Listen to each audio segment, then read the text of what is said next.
and welcome to The Bond, where we learn how to bond with nature. So, peaceful hounds means peace abounds, and that is a way that we know that if we treat our dogs properly, that we can actually help use the dogs to treat our communities properly. And one way of doing that is by teaching our dogs to learn to be therapy dogs. And that means the human has to learn something too. So we are back with another visit from Wendy of Noah's Ark Dog Training. And I just wanted to say thank you so much, Wendy, for being here again and for giving us more insights into how to get our dogs into being therapy dogs. So with that, I wanted to start by asking you, if that's all right, how social media interacts with the people in your virtual community. So for example, do you ever ask other therapy dog handlers to post a little video or something about a certain topic? Well, not really. I haven't ever asked that. It's a good idea.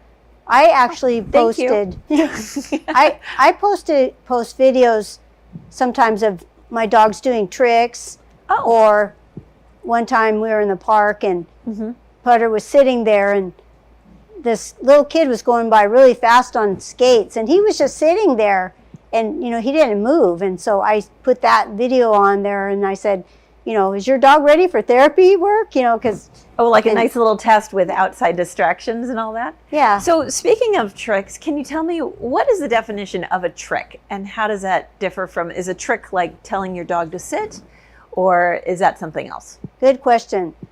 Commands or cues are sit, down, stay, come when called, and those are things that are important when you want your dog to be a good citizen. So a very good citizen, right? And you want him trained, you have to have those, because some people will say, oh, my dog knows he can sit and give me a paw, and which tricks, I love tricks, but if you do therapy dog work, sometimes certain dogs you don't really want to paw from a Great Dane, but tricks are fun, like paw, sit pretty, spin, roll over. Of course, everyone loves roll over, and those are actually fun, and dogs enjoy them.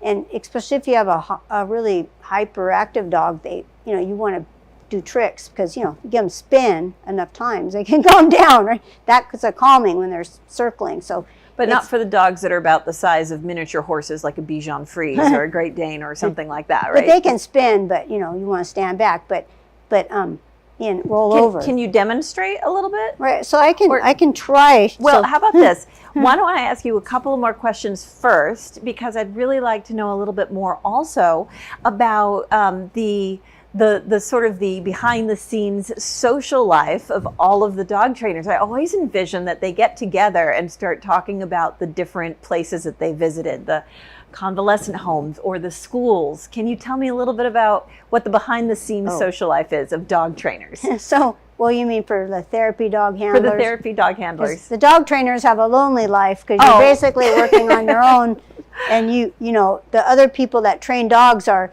your competition. Oh no! So unless you work for a company, but the therapy dog handlers, I actually do walks every month, and they're fellowship walks, and so we get together and we walk our dogs, and also we get together.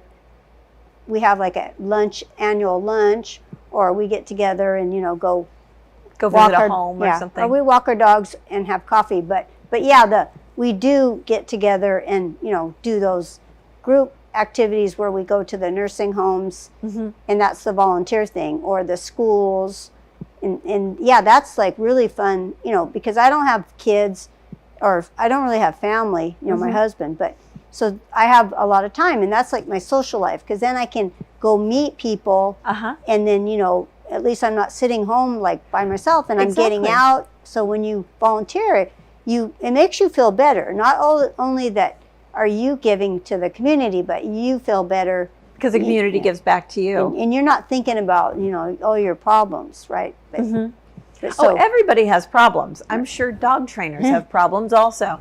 But the thing that I really like about your methodology is that you're being very active in giving back to the community by sharing comfort. I view these fuzzy little dogs as sharing comfort. They're little messengers, little fur angels.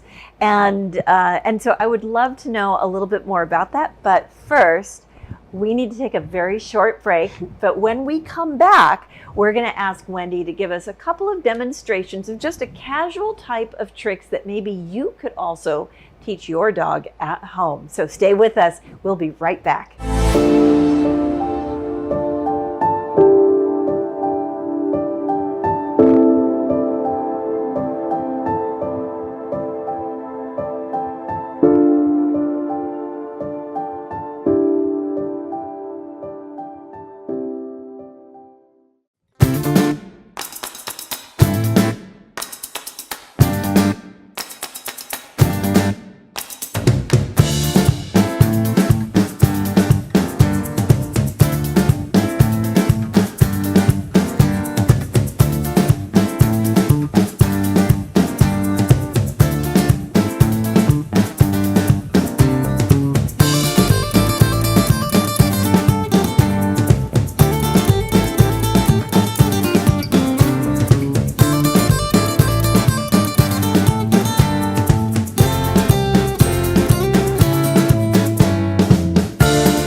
Welcome back. And so we're here with Wendy from Noah's Ark Dog Training, and she trains people to train therapy dogs or to get your dog into a therapy dog test so that you can go ahead and visit people in your community.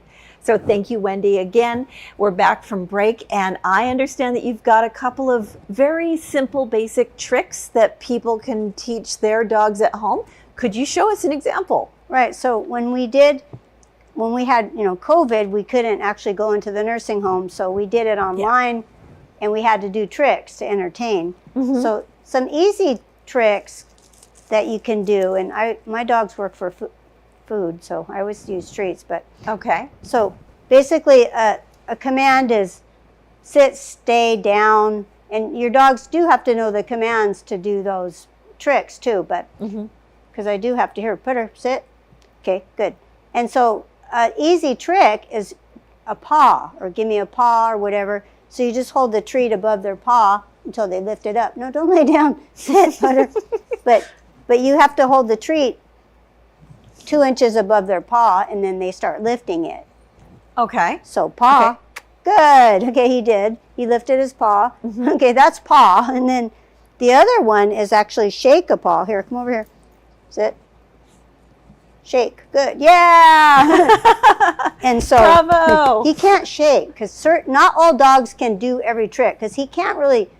He's got too much weight. He can't put up his paw. Just physically, just a little bit more challenging. Yeah. Okay. So what is he playing with right now? It looks like he's got. Bill. He's very. And she wasn't done anyway. She was doing one more, and then high five is when they kind of Oh, how cute! So it's 3 in 1. Okay.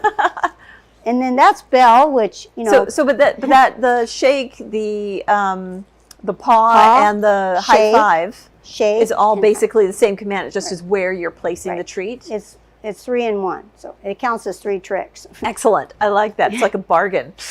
Yeah. And then the Belle is actually, you know, if you did train them at home, you just put some peanut butter on here, and you know, of course they're going to hit. But the key is if they do hit it, I mean, they have to hit it. You know, sometimes you know you don't hear it, but they are hitting it. But so I put the bell, and then I just tell them, you know, bell. Okay, he did good.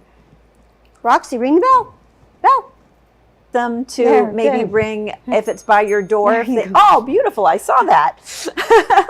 But is a bell something that you can put by your front door in case they need to go out? Can you train them to say, when you need to go potty, ring the bell so that I know to let you outside? Yeah, when you put it, you can put it by the door and you just hit it and you go potty, and then you walk them outside.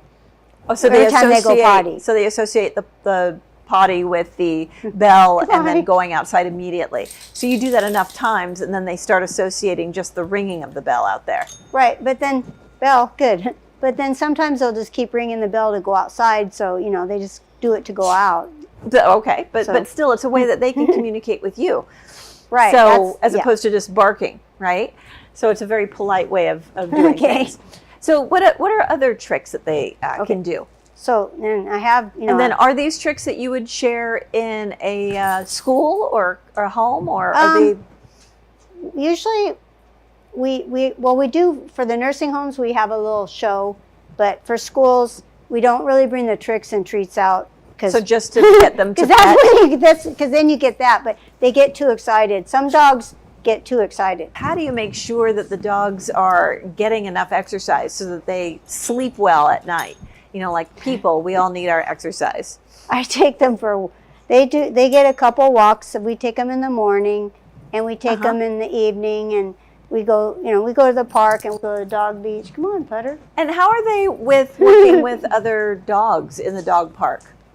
They like to see other dogs, so they usually want to meet every dog on the walks, and sometimes too excited to meet other dogs. And so you don't do tricks when you go to a convalescent home or to a school? We do at the convalescent home. But not at the school. Is it because the kids get too excited? Sometimes because it's a rule, because if you get the dogs playing and the kids, that's when there could be, you know, just like see how excited he got, I could get scratched or something. Oh, and that's not good for the dogs. And there's for the people. There's no toys, because then the dogs, you know, some dogs, like she loves toys. So if I had a toy, she would be interested, and then she forgets why she's there. So she's supposed to be there for the kids, but then if I had a toy, she would be, you know, playing with the toy. Or if I had a ball, then forget it. You know, she wouldn't be paying attention to you. So let me see if I understand. So as far as when you're taking your therapy dogs to the different organizations, if you're going to a school, no tricks, no treats, just let the children pet them or read to them.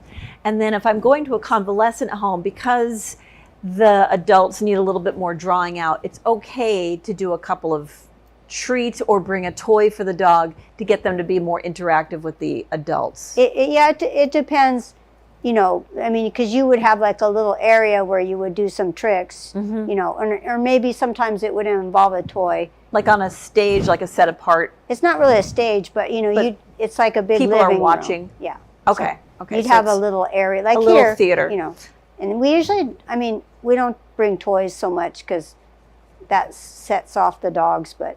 Okay, so leave the toys and the treats for home when you're doing bonding with your dogs at home as a personal dog. But when they're working and they're acting in their therapy capacity, then you really want to give people the ability to pet them and really have that bond, that connection with petting and having that tactile sensation. Yeah, and not all therapy dog groups allow treats. So, you know, some you can't use them on the Plus, you know, I had this nurse where I used to visit. She'd give my dog a treat every time, and then every time we'd go, he'd want the treat from her, and he'd expect it. Right. So, and then he'd lose interest. But yeah, you know, it's better not to use the treats. I understand. This one time, I was living near a wilderness, and one of my neighbors had a little red car, and one day my car needed to go to the repairs, and I got a little red car as a rental. And when I got to work early one morning and I was driving along, and I noticed I had about a dozen deer following me, like they were stalking me. And it was only later that I found out that my neighbor who had the red car would have a bag of corn on their driver's seat, and every morning they would drive out and they'd throw corn out the window. And so they were training that when the red car comes by, that's food. And I didn't realize that until my neighbor told me. So it sounds like very much like your nurse's story, where you're saying if you give them food all the time, then they get used to that. It's like Pavlov's dog. They Yes, ring the bell. exactly. Condition response. Well, unfortunately, we are out of time. So I want to say thank you so much, Wendy, again, for giving us this insight into, again, the behind the scenes social structure of all of the therapy handlers, and also learning how we can come to Noah's Ark dog training if we want to get our dogs to be a little more leveled up and learn how to be therapy dogs also. Thank you. So, yeah, it's been a pleasure. So thank really you so enjoyed much. it. So I just wanted to say, unfortunately, we have run out of time, but we had a great experience with Wendy. She shared with us what we do when we're with institution for children at a school versus older adults in a home or a facility that takes care of them, or even something that's targeted for needing trauma therapy or even memory help. So we just want to say thank you for tuning in today. We know that you have a choice, and we really appreciate that you want to learn how you can bond better with nature and with your community, and how therapy dogs might be one way that you can do that. So thanks for tuning in, and until we bond again.